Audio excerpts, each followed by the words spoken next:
জাহান্নাম ডেকে রাখলেন লোভ লালসা দিয়া। আজকে লোভ লালসা দিয়ে জাহান্নামকে ডেকে রাখার কারণে দুনিয়ার প্রতি আমরা এতটা মোহ হয়ে গেছি। প্রচন্ড তাপদাহে, প্রচন্ড গরমে, আমি গত জুমায় বলছিলাম 3টা গরম জাহান্নামের কথা স্মরণ করিয়ে দেয়, তার মধ্যে একটা হচ্ছে গ্রীষ্মের গরম, জাহান্নামকে স্মরণ করিয়ে দেয়।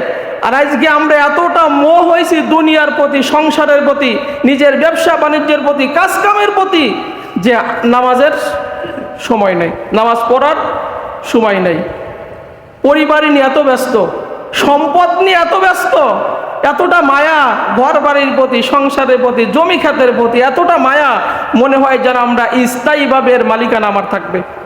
আমরা এই সব লোভ লালসায় পড়ে ওই জাহান্নামের কথা ভুলেই গেছি, মরার কথা ভুলেই গেছি, যে আমাদের মরতে হবে, এই চিন্তা মানুষের নাই। অথচ মরণের কখন, কার, কোথায়, কিভাবে মরণ হবে আমরা কেউ জানি? কেউ জানি না, অনিশ্চয়তা। তারপরেও আমরা সেই মরণের কথা ভুলে গেছি, জাহান্নামের কথা ভুলে গেছি, কবরের কথা আমরা ভুলে গেছি। আল্লাহ রাসূল সাল্লাল্লাহু আলাইহি সাল্লাম বলেন, হুব্বুদ দুনিয়া রাসু কুল্লি খতিয়া, যে দুনিয়ার মুহাব্বত আছে সমস্ত গুনাহের মূল। এতটা মুহাব্বত আমাদেরকে পেয়ে বসছে, এতটা লোভ আমাদের পেয়ে বসছে। আল্লাহ নবী বলেন, বনি আদমকে আল্লাহ রাব্বুল আলামিন যদি একটা স্বর্ণের পাহাড় দেয়, সে দ্বিতীয়টা কামনা করবে। দুইটা স্বর্ণের পাহাড় যদি বনি আদম সন্তানকে দেওয়া হয়, তাহলে তৃতীয় স্বর্ণের পাহাড় তার চাহিদা থাকবে। এই লোভ লালসায় পড়ে আজকে আমরা জাহান্নামের কথা ভুলে গেছি। জিবরাইল বললেন, আল্লাহ আপনার বান্দারা তো লোভে পড়ে এই জাহান্নামের কথা ভুলেই যাবে, মরণের কথা ভুলেই যাবে, আজরাইলের কথা তো ভুলেই যাবে, যে বাড়ি ঘর একদিন ছাড়তে হবে, সম্পদ একদিন ছাড়তে হবে, দুনিয়া একদিন ছাড়তে হবে, স্ত্রী একদিন ছাড়তে হবে, সংসার আদি একদিন ছাড়তে হবে, আমার যে বিছানা ছিল সেই বিছানা একদিন ছেড়ে আমার 3.5 জায়গার মধ্যে আমার যেতে হবে। আপনার বান্দারা তো ভুলেই যাবে এই লোভে পড়ে। এই জন্য নবীজি বলতেন যে আদম সন্তানের সব বুড়া হয়ে যাবে, 2টা জিনিস কখনো বুড়া হবে না। 1 নাম্বার দীর্ঘদিন বেঁচে থাকার আশা, 2 নাম্বার অনেক সম্পদের মালিক হওয়া। সব চাহিদা বান্দার পূরণ হবে, এই 2টা আশা বান্দার মরার আগ পর্যন্ত পূরণ হবে না কবরের মাটি ছাড়া।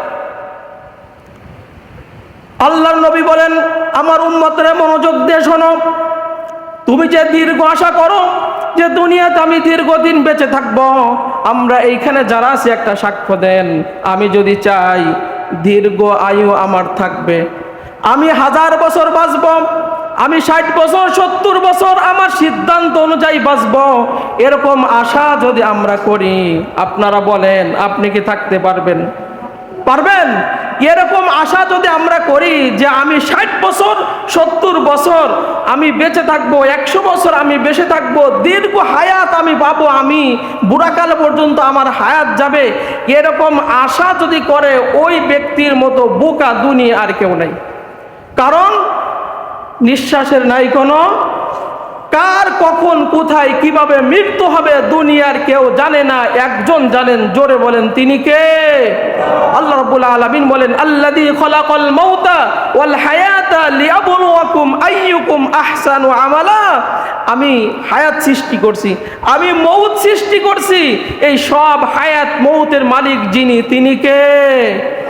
এটা সৃষ্টি করছি, আমি দেখতে চাই উত্তম আমল নিয়ে কে আমার কাছে আসতে পারে। আল্লাহ নবী মুহাম্মদ রাসূলুল্লাহ সাল্লাল্লাহু আলাইহি সাল্লামের সাহাবী হযরত আব্দুল্লাহ ইবনে আমর, তিনি বলেন যে আমরা কয়েকজন মিলে একটা কুঁড়ে ঘর ঠিক করছি। মনোযোগ দেন আমার দিকে, একটা কুঁড়ে ঘর ঠিক করছি, একটা কুঁড়ে ঘর নড়বড়ে হয়ে গেছে, ঢিলাঢিলি হয়ে গেছে, আমরা কয়েকজন মিলে ঘরটা মেরামত করছি। আল্লাহ নবী মুহাম্মদ রাসূলুল্লাহ সাল্লাল্লাহু আলাইহি সাল্লাম আমাদের পাশ দিয়ে যাচ্ছিলেন, বলতেছেন, এ সাহাবীরা তোমরা কি করো? বলতেছি, ইয়া রাসূলুল্লাহ সাল্লাল্লাহু আলাইহি সাল্লাম, এই যে আমাদের এই ঘরটা নড়বড়ে হয়ে গেছে, দুর্বল হয়ে গেছে, আমরা তাই ঠিক করতেছি। নবীজি বলেন, তোমাদের ঘর এই যে দুর্বল হয়ে গেছে, নড়বড়ে হয়ে গেছে, পড়ে যাবে, তোমাদের যতটুকুন ভরসা আছে যে আমাদের এই ঘর একদিন পর হয়তো পড়ে যেতে পারে, 2 ঘন্টা পর হয়তো ভেঙে যেতে পারে, কিন্তু মৃত্যু তার থেকে দ্রুত তোমার কাছে চলে আসবে। এই ঘর ভাঙার আগে মালাকুল মউত তোমাকে কবরে নিয়ে যেতে পারে। কথা কন, ঠিক না? আপনি যে ঘর বানাচ্ছেন, একটা বিল্ডিং, এখনো ছাদ দিয়ে পারেন নাই, ঘরে উঠার আগে আপনাকে কবরে যিনি নিয়ে যেতে পারেন তিনি কে? সাদ্দাত হাজার কষ্ট করে জান্নাত বানালো দুনিয়ায়। আপনারা বলেন ওই সুখের জায়গায় দুনিয়ায় সে ঢুকতে পারছে? ওই সাদ্দাতকে দুনিয়ার সুখ ভোগ না করিয়ে যিনি নিয়ে গেলেন, একটু মুহাব্বতের সাথে বলেন তিনি কে? সে আল্লাহ এখনো আছে না? এই জন্য নবীজি বলতেন যে আমার উম্মতেরা, তুমি যদি সকালবেলা জীবিত থাকো, তুমি সন্ধ্যার সময় অস্তিত্ববান নিজেকে মনে করবা না। সন্ধ্যার সময় তুমি লাশ হয়ে যেতে পারো। তুমি সন্ধ্যার সময় জীবিত আছো, তুমি সকালবেলা নিজেকে অস্তিত্ববান বলে মনে করো না। তুমি সন্ধ্যাবেলা জীবিত ছিলা, সকালবেলা মাইকে ফজরের সময় মসজিদে প্রচার হতে পারে অমুক ব্যক্তি দুনিয়ার বুক থেকে বিদায় নিয়ে গেছে, শোক সংবাদ, পারে কি পারে না? এই জন্য নবীজি বলেন, খবরদার উম্মতেরা, নিজেকে কবরবাসীর মতো মনে করো। আপনি একটু কবরের পাশে যে দাঁড়ান, কবরের পাশে যে দাঁড়িয়ে নিজে নিজে একটু অনুভব করেন, হয়তোবা কবরবাসী আপনাকে ডেকে ডেকে কথা বলবে যে মুসাফির ভাই, আমার জন্য একটু দোয়া করো। আজকে তুমি যে অবস্থায়, জীবিত অবস্থায় দুনিয়ায় চলাফেরা করো, গতকাল আমি এইভাবে চলাফেরা করছিলাম দুনিয়াতে, আজকে আমি কবরে যেভাবে শুয়ে আছি, আগামীকাল তোমারও স্থানে কবরে হতে পারে। এই জন্য নবীজি বলেন, নিজেকে কবরবাসীর মতো মনে করো। ফাইন্নাকা লা তাদরি ইয়া আব্দুল্লাহ মা ইসমুকা গদা, ও আল্লাহর বান্দা, তুমি জানো না আগামী ক্ষণে, আগামী কালে মানুষ তোমাকে কি নামে ডাকবে। আমরা জানি, আমরা এখন সুস্থ আছি, বাড়ি যাব, অ্যাটাক করে মারা যেতে পারি, রোড অ্যাক্সিডেন্ট করতে পারি। মানুষ আমাকে আর মানুষ বলবে না, লাশ বলবে। ঘরে আমাকে আত্মীয় স্বজন কেউ রাখবে না, আমাকে পঙ্গু বলবে, অন্ধ বলবে, আর সর্বশেষ তো লাশ বলাই শেষ।